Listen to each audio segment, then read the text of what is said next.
Modern life and modern travel. We've figured out how to get around safely and quickly. Lights keep us organized and tires grip the road. A day's travel goes a lot farther than it used to. You see a lot more at 20 or 30 miles an hour than you do at 70 miles an hour on the interstate. But some residents of the 21st century prefer to rewind the clock. You can see a lot more of the countryside, a lot more beautiful things. You can just see a lot more things as you're traveling. It's like a wagon with a motor. Drivers in the annual Model T covered bridge tour may come for the scenery, but definitely not for the comfort.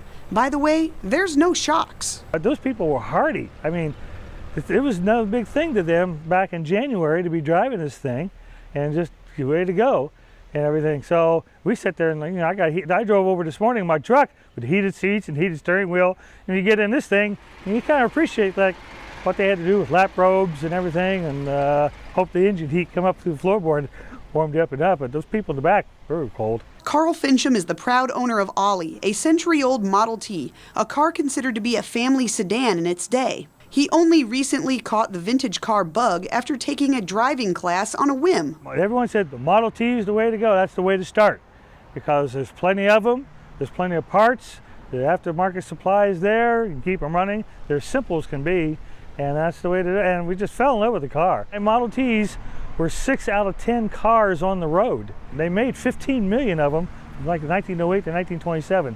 So there's still quite a few out there. I'd never even seen a Model T, let alone be near one. That was the 1980s.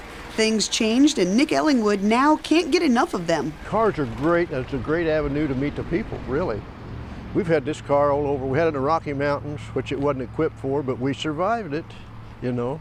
Downhill was a little bit scary, but we made it. You want this thing to bring you home, so it's a challenge to keep it in a competent manner. I mean, keep it competently going so you don't break down, because it's a little embarrassing to break down. But if you do break down, there'll be 7 people involved in here, and you got to stand back and see what's going on. That sense of community helps interest in these cars spread, and their owners' enthusiasm certainly helps.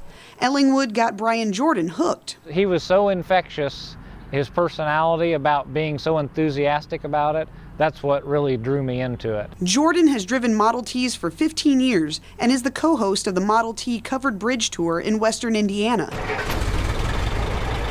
With that experience, he's got a few do's and don'ts for modern day drivers. Don't go out of your way to pass in a double yellow. Try to still observe the same rules of the road.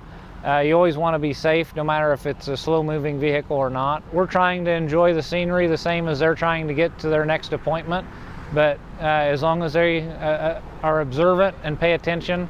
A lot of us have flashing lights on the back. We have turn signals. They may lack shocks, they may predate car stereos, but even with antique cars, turn signals are eternal.